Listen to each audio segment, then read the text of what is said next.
Seguindo a tática da Elise Matsunaga, vamos às partes ou às etapas de resolução de problemas de momento fletor em resistência dos materiais, sendo elas coletar os dados do enunciado da figura, aplicar o diagrama de corpo livre, subdividir a área da seção transversal em mais elementos comuns, calcular a área desses elementos, calcular a linha neutra, calcular a distância entre o centroide do elemento e a linha neutra, calcular o momento de inércia individual dos elementos, calcular o momento de inércia total da peça, calcular os centroides da peça e, por último, calcular o momento fletor ou as tensões de tração e compressão que essa peça obtém. Vamos à primeira etapa, então, que será coletar os dados do enunciado da figura. Vamos ler o enunciado, então. Sabendo que, para a viga extrudada, a tensão admissível é de 120 MPa em tração e de 150 MPa em compressão. Determine o maior momento fletor M, que está aqui, que ele pode ser aplicado. Então tá. Isso implica que eu vou ter que encontrar os dois momentos. Vai existir um momento que eu posso calcular para tração e outro para compressão, já que eu tenho duas tensões admissíveis, uma de tração e outra de compressão. E o menor desses momentos será o ideal, né? Até porque o maior deles vai acabar comprometendo no outro. Então, o que o enunciado forneceu para nós aqui? Já de cara, ele deu a tensão de tração máxima admissível, 120 MPa. Ele deu a tensão de compressão máxima admissível, 150 MPa. E agora a gente não tem mais o que fazer, porque as outras informações aqui são só da geometria da peça, né? Eu vou utilizar nas próximas etapas, mas no enunciado seria só isso aí. Tá? Vamos aplicar o diagrama de corpo livre, né? Veja, o próprio diagrama ele já está dizendo para nós aqui, a própria figura já está dando o próprio diagrama de corpo livre para a gente. Por quê? Porque ele está dizendo que vai ser aplicado o momento aqui, né? Qual que é o máximo momento que eu posso aplicar aqui, né? Sem que eu comprometa esta peça nem em tração e nem em compressão. Então, o diagrama de corpo livre, que eu não preciso decompor força nenhuma, eu só preciso descobrir qual que é o momento máximo que eu posso aplicar nessa peça que tem a área da seção transversal aqui, essa geometria aqui retangular com um diâmetro vazado, um furo, né? Furo passante aqui de 50 milímetros de raio. Então essa é a geometria extrudada, né? Aqui só está a vista tombada, né? Como se fosse aqui uma vista frontal e aqui a vista lateral esquerda, né? A gente só inverteu para cá e aqui está o perfil extrudado da viga. Bom, coletamos os dados enunciados da figura, aplicamos o diagrama de corpo livre. Próxima etapa, subdividir a área da seção em mais elementos. Então vamos analisar esta área aqui. Esta é a peça. Esta é a peça com todas as medidas aqui da área de seção transversal, né? O que eu vou fazer? Eu tenho dois elementos principais, né? Eu tenho um retângulo e tenho um círculo, correto? Então, esses serão os dois elementos que eu vou utilizar. O primeiro elemento vai ser o retângulo e as medidas do retângulo são a base aqui, 150 milímetros, a altura de 250, que eu somo aqui 2 vezes 125, né? E uma informação importante que eu já posso retirar desse retângulo, né, é o que a gente chama de centroide do elemento. Ou seja, qual que é o centro do elemento? Está aqui, ó, né? Sempre considerando a base, tá? Então, da minha base, né, ou do chão, digamos assim, do chão do elemento ou da base do elemento até o centro, qual que é a medida? Essa medida a gente chama de Y barra, tá? O Y minúsculo, tá? Y minúsculo barra. E aqui eu chamo de 1 porque nós estamos falando do primeiro elemento, que é o retângulo. É a minha primeira peça, tá? Então, Y barra 1, 125 milímetros, que é o centro aqui, ó, a base até o centro. Agora, o nosso segundo elemento é o círculo, né? Eu desconsidero o retângulo aqui. Vou considerar só o círculo, né? As medidas do círculo, eu tenho aí um raio de 50 milímetros, né? Esse é o raio do círculo, então eu tenho um diâmetro de 100 milímetros.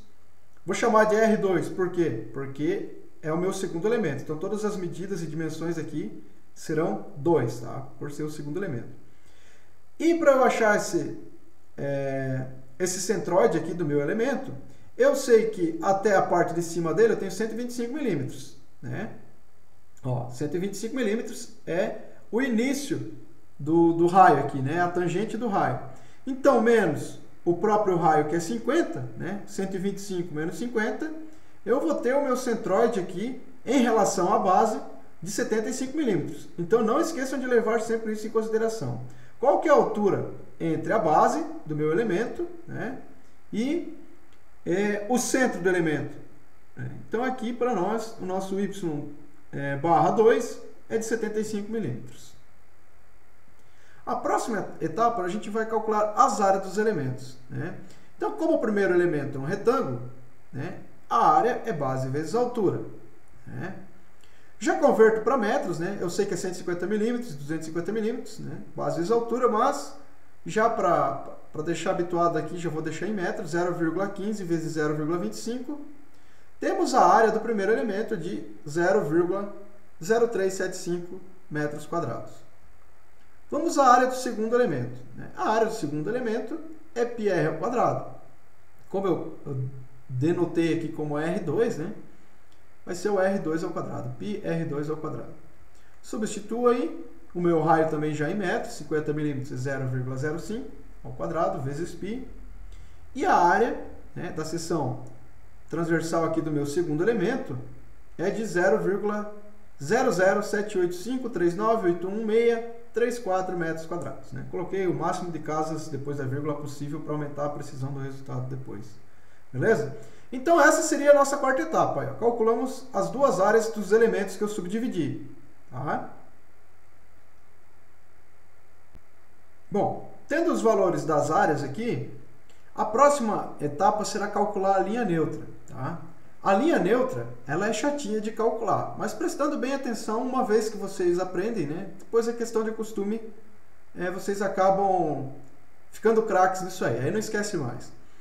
Então é o seguinte, aqui, ó, primeiro nós vamos fazer o somatório das áreas. O que seria o somatório das áreas? Somar as áreas existentes. Só que, neste caso aqui, existe um elemento vazado. Tá? Então, eu não vou somar as áreas. Eu vou pegar a minha primeira área que está cheia e diminuir da segunda, que é o furo, porque está vazado aqui. Ó, tá? Então, tomem cuidado sempre com isso. Se fosse, né, mais elementos aqui, diferente da geometria, mas fossem todos preenchidos, todos, né, maciços, né, você somaria todas as áreas. E qualquer geometria que eu tiver que for vazada, que for furada, né, ou rebaixada, aí vocês têm que diminuir dos elementos que são maciços. Né? Vocês pegam a área maciça, a área cheia, e diminui da área vazia. Tá? Então sempre tomem cuidado com isso. Nesse caso aqui, a nossa primeira área era que estava cheia, né, do retângulo. Vou descontar a vazia, que é o círculo que está incomodando aqui. Tem um furo ali. Então eu vou diminuir, eu já calculei as duas áreas, né? Só substituo os valores. E tem aqui um somatório das áreas. Tá? Embora tenha esse nome somatório, eu acabei diminuindo, acabei de explicar porque um é vazado. Né? Somatório das áreas de 29,64601,837 vezes 10 da menos 3 metros quadrados. Tá? Deixando tudo em metros, sistema internacional. Então, beleza. Apliquei o somatório das áreas. A próxima etapa será o somatório dos y barra vezes as áreas. Então, veja, eu encontrei os dois y barra que eu comentei com vocês, que era a distância da base até o centroide de cada elemento, que estão aqui, ó, y barra 1 e y barra 2. Agora, eu vou fazer o somatório desses y barra vezes a área. Então, para o meu elemento 1, será área 1 vezes o y barra 1. Né? A área 1 eu conheço. Está lá, 0,375 metros quadrados vezes 0,125, que é o meu y barra 1. Tá? Só que ele está aqui 125 milímetros, eu já passei ele para metros aqui. Então, essa multiplicação vai chegar, né, em área 1 vezes y barra 1 igual a 4,6875 vezes 10 na menos 3 metros ao cubo. Tá? Porque eu tenho metro quadrado multiplicando por metro, então metros ao cubo aqui. Beleza?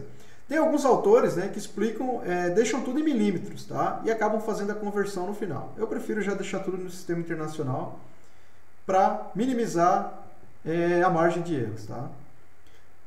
A segunda etapa é fazer o y, a área 2, né, vezes o y barra 2. A área 2 a gente calculou ali também, né, 0,00785, vezes o 0,075, que era o nosso y barra 2, que está aqui, ó, né? Distância da base até o centroide. Já passei para metros, por isso está 0,075. E o meu área 2 vezes y barra 2 ficou igual a 589,0486225 vezes 10 na menos 6 metros ao cubo. Tá? Beleza. Calculamos individualmente, tá? Para cada elemento, a área vezes o y barra. Área vezes y barra. Mas como ele pediu o somatório, né, segue a mesma regra da área aqui. Ó.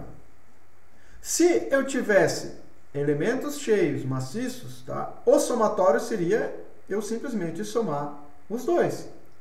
A1 y barra 1 mais A2 y barra 2. Como eu tenho um elemento vazado, que é o meu elemento de número 2, eu vou pegar o meu área vezes y barra do elemento cheio e diminuir a área vezes y barra do elemento vazado. Então vai ficar assim, ó. Eu vou fazer uma subtração. O elemento 1 é o que está maciço, está cheio, vou diminuir do elemento 2 que está vazado aqui.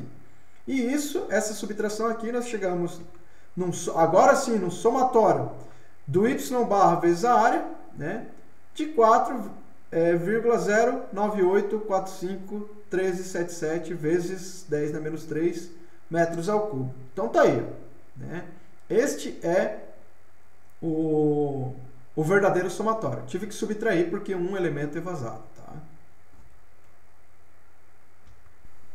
Beleza. Nós calculamos aqui o somatório das áreas, né? Calculamos também o somatório do y barra vezes a área. Só que, veja que essas eram etapas para o nosso verdadeiro objetivo, que seria calcular a linha neutra. Né? E como que a gente vai calcular a linha neutra? Existe uma equação pronta para isso, né? Que é a divisão do somatório do y barra vezes a área sobre o somatório das áreas. Como eu tenho aqui os dois valores, né? Eu só substituo esses valores aqui e chegamos aí ao nosso y barra, né, o y barra, ou seja, a nossa linha neutra, de 0,1382462,672 metros. O que seria a nossa linha neutra? A distância entre a base, porque nós sempre pegamos as medidas da base aqui, até a linha neutra. Ó, então, a linha neutra é aquela linha que não haverá tensões, né? Não haverá acúmulo de tensões, né?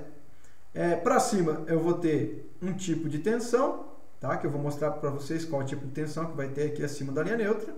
E abaixo da linha neutra eu vou ter outro tipo de tensão. Mas essa linha implica tridimensionalmente, né, numa superfície que estará livre de tensões. A tensão aqui, né, exatamente nesse ponto aqui, em qualquer ponto, será zero, né? Aí depois vai começar a aumentar para cima e vai começar a aumentar para baixo, tá? Mas aqui, exatamente nesta linha aqui, a tensão é zero. Então, da base, né, a linha neutra 0,1382462,672, né, metros ou 138,246 milímetros aproximadamente, tá? Esta é a linha neutra do problema. Próxima etapa agora será calcular a distância entre o centroide do elemento e a linha neutra. Centroide do elemento. Nós temos aqui, cada elemento tinha o seu centroide, né, que eram os nossos famosos aí y barra, né? Cada um tem o seu. Só que agora nós conhecemos também a linha neutra, né? Então a distância entre o centroide e a linha neutra que a gente acabou de encontrar, nós vamos chamar aqui de D, né? Como se fosse um D de distância. Mas olha como vai funcionar. Então aqui está a nossa linha neutra, né, passando na peça. Lógico, aqui não está exatamente em escala, né? Eu estou só jogando para cima para vocês perceberem que está acima do meio aqui, que era 125 milímetros, né? E deu 138 milímetros, então ela está acima. E essa distância, ó, que nós chamamos aqui de D1 e D2 por causa do segundo elemento, né? Então, a distância entre a linha neutra e o centroide individual de cada elemento é o que nós vamos encontrar agora. O famoso D1 e o famoso D2, mas mantenha o respeito, né? Então, é o seguinte, o nosso D1 vai ser a linha neutra, que é o y barra, menos o y1. Está aqui, ó, né? A linha neutra está lá, total, menos o y1. Aí eu vou ter o D1. Substitua aí os valores, pois eu tenho o valor da linha neutra, tenho o valor também do y barra 1, né? E chegamos a um D1 de 0,0132462672 metros, tá?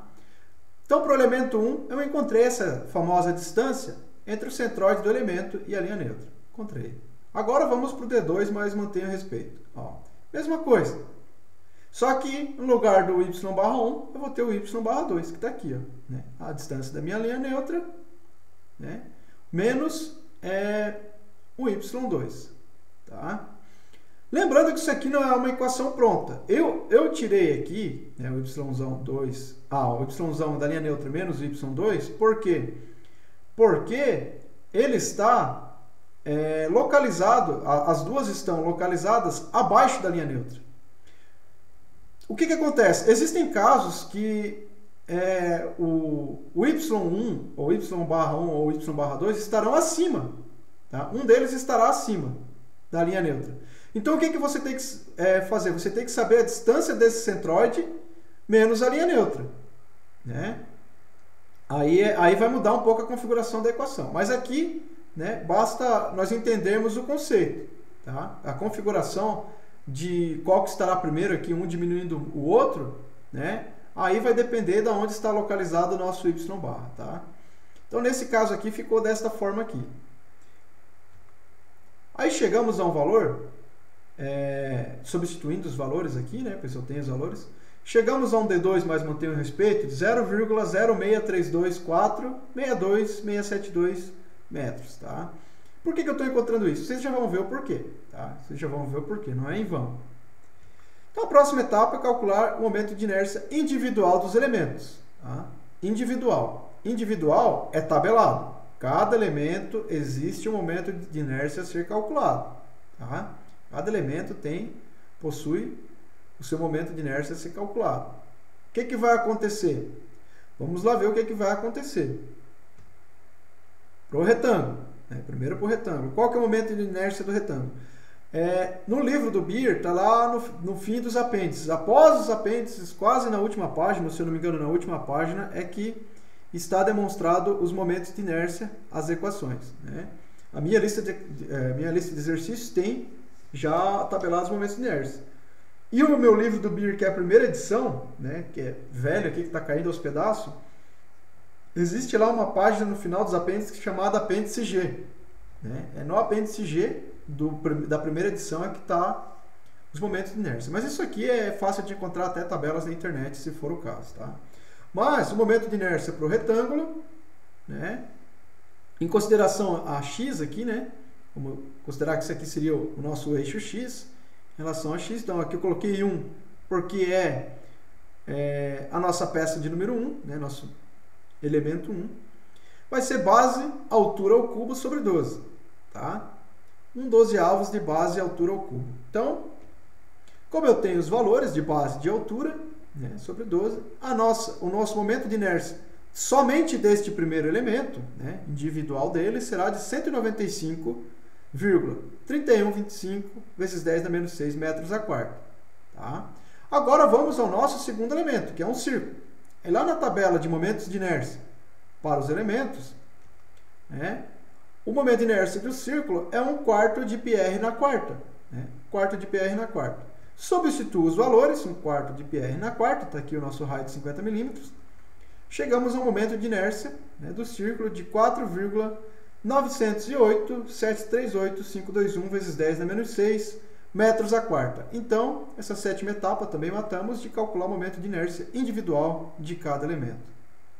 Bom, agora que nós vamos ver sentido, né, em ter encontrado aqui o D1 e o D2 e também ter encontrado os momentos de inércia individual de cada elemento. Por quê? Porque agora a próxima etapa é calcular o momento de inércia total da peça. Né? Momento de inércia total da peça, que será o somatório, né, dos momentos de inércia individual de cada elemento, mais a área individual de cada elemento, vezes o D, que é essa distância ali que nós calculamos de cada elemento. Então, para a configuração, né, desse somatório aqui, é a mesma regra que a gente tinha falado antes. Se os elementos são sólidos, eu vou pegar essa equação para um e somar com a equação do outro. Como aqui nós estamos tratando de um elemento evasado, nós vamos pegar a equação do maciço e diminuir, né, subtrair da equação do elemento vazado ou do furo aqui. Né?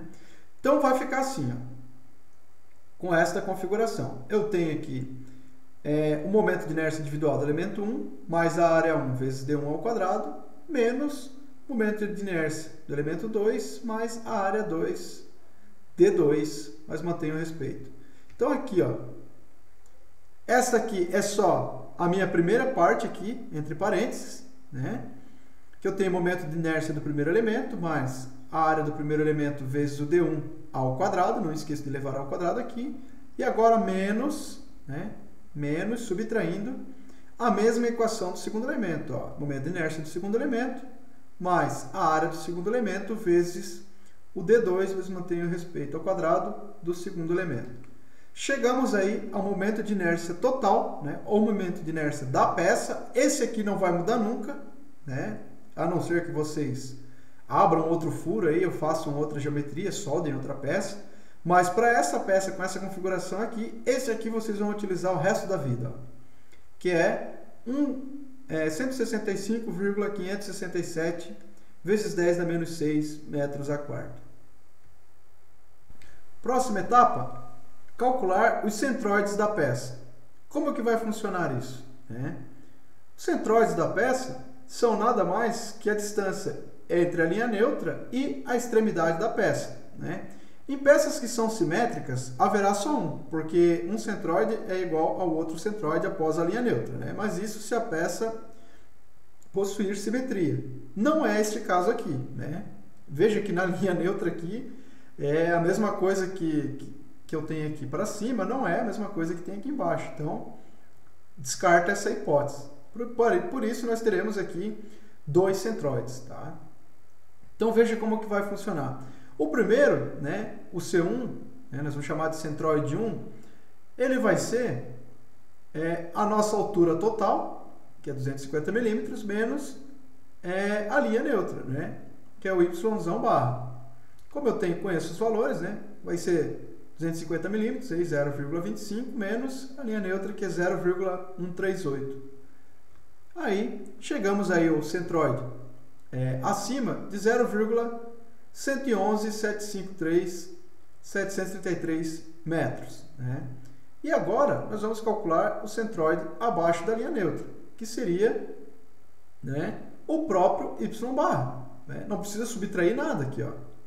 Por isso que eu falo que isso aqui não são equações prontas, é questão de geometria, de olhar mesmo para o desenho e definir o que é o que, Então aqui, ó, o nosso C2 é idêntico ao Y barra, não precisa subtrair nada. Então só coloca o valor lá do próprio Y barra, que é a linha neutra, de 138,24, só que está abaixo. Outra coisa, por último, a nossa última etapa será calcular o momento fletor ou tensões de tração barra compressão. Por quê? Porque existem problemas que eles lhe fornecem o momento fletor e pedem para vocês calcular as forças de tração e compressão. E existem problemas que eles fornecem a força de tração e compressão, que é o caso deste aqui, e pedem para vocês calcular o momento fletor. Logo, nós vamos fazer isso. Vamos calcular o momento fletor a partir das tensões de tração e compressão. Então, mas saiba que pode ser o oposto também. Mas essa etapa aqui serve para os dois. Então, a tensão admissível ela vai ser o momento vezes o centroide sobre o momento de inércia. Momento fletor vezes o centroide sobre o momento de inércia. Reorganizando a equação, porque eu preciso do momento fletor, nós teremos aí um momento fletor igual a tensão admissível vezes a inércia da peça, que nós calculamos agora, sobre o centroide. Como eu tenho dois momentos fletores para calcular, um de tração e outro de compressão, né? Lembrando que o meu momento ele está deformando a minha peça para baixo aqui, né? Eu estou aplicando o momento aqui no sentido anti-horário, então a peça vai deformar para baixo, vai ficar com esta configuração aqui, onde eu tenho a linha neutra, que está aqui junto, né? Na linha neutra não está acontecendo nada, mas acima dela, olha que legal aqui, ó. Acima dela nós conseguimos ver os gomos aqui, os elementos mais espaçados. Então acima da linha neutra vai sofrer forças de tração, tá? É como se tivesse aqui uma força puxando aqui, outra força puxando aqui, ó. A peça estará tracionando, e abaixo da linha neutra é como se tivesse compressão. Olha, né? Os elementos vão ficando cada vez menos espaçados, ou seja, é como se a peça estivesse comprimindo, né? Então, acima da linha neutra, tração, abaixo, compressão. Isso não é uma regra, tá? Acima sempre tração e abaixo sempre compressão. Vai depender do momento fletor aqui, porque se estivesse dobrando para cima, seria o oposto, né? Então, você sempre tem que tomar cuidado que a parte superior, né? A parte superior às nossas forças, né? Digamos assim, a maior força aqui, o espaçamento maior, será sempre a tração, e quando os espaçamentos dos elementos ficarem menores, estão comprimindo, né? Então, para isso, eu vou gerar duas equações dessa aqui, ó, tá? Aqui em cima será as de tração, que será a tensão de tração vezes o momento de inércia sobre o C1, né? Para achar o momento fletor em tração, e o momento fletor de compressão será a tensão de compressão vezes a inércia, que é a mesma, sobre C2. Bom, essa é a última etapa do exercício mesmo, que é só substituição dos valores. Então vamos começar pela tração, tá? Que será a tensão de tração vezes a inércia sobre C1. Né? Substituo os valores, pois eu conheço todos, né? E chegamos aí a um momento fletor de tração de aproximadamente 177,78 kNm, né?